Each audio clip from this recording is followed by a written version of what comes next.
All right, this one also is interesting. Okay, let me see. Now, during interview, when the yogi looks at the face of the teacher, the detail of the face become blur. Attention is there and distance is not a problem. Why this happen? During interview, when the yogi looks at the face of the teacher, the detail of the face become blur. Attention is there and the distance is not a problem. Why this happen? Why this happen? How do I know? Maybe you're getting older.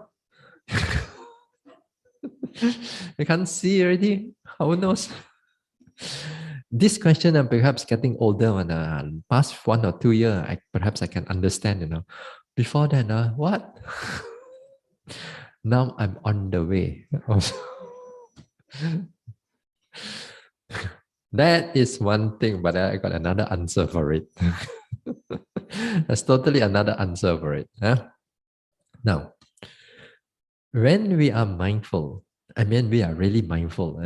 This is not just only surfacely mindful. When you are really mindful and you are really clear, whether you are during the interview or whether you are walking or whether you are sitting or whether you are doing your daily activities mindfully, if you are paying attention to something else, let's say, for example, when you are doing walking meditation and your attention is on the leg most of the time,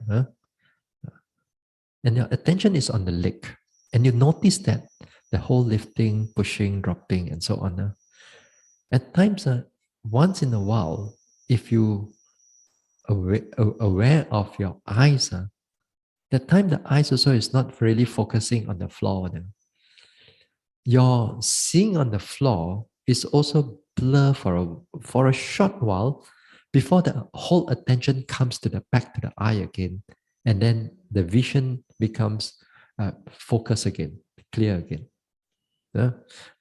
So at times also it happens when you are paying attention to what is going on. So because of the nature of our attention is at the object. So these things happen if you are mindful and if you are aware of it. The next thing, sometimes like you are noticing when you're standing, let's say, your eyes are open.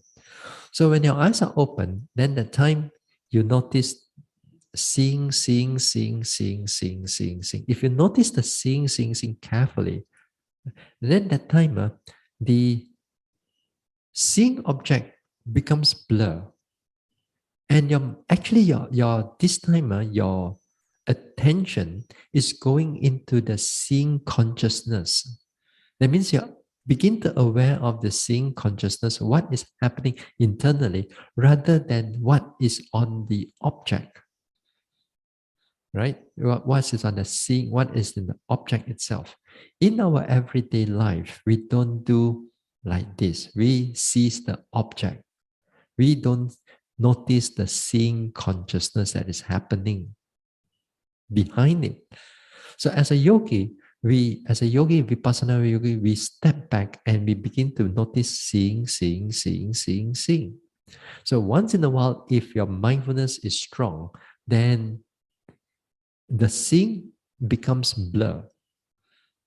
And sometimes when this happens, yogis sometimes become confused. They thought that their eyes is wrong. They take up their spec and they put back and see, okay. So what happened at this time? They get confused a little bit. And these things, you get used to it. You'll come to understand yourself. Okay, you come to understand yourself. Sometimes also like your senses also like hearing also the same thing. You hear. If you don't really hear what you are hearing, but now you're noticing your consciousness is coming, going, then it happens. So sometimes also, for some yogis who develop the mindfulness much more consistently and they have developed it for some time, these things also tends to happen. Whether you are in the interview and sometimes the mindfulness starts to kick in at that moment of time, and then the moment that you start to notice, everything starts to blur a little bit. So it's all because of your mindfulness again, continuity of the mindfulness. So it's okay. Yeah? So this one is nothing, no problem with our organs, all the external organs. So don't worry, you're not going blind, you're not going deaf.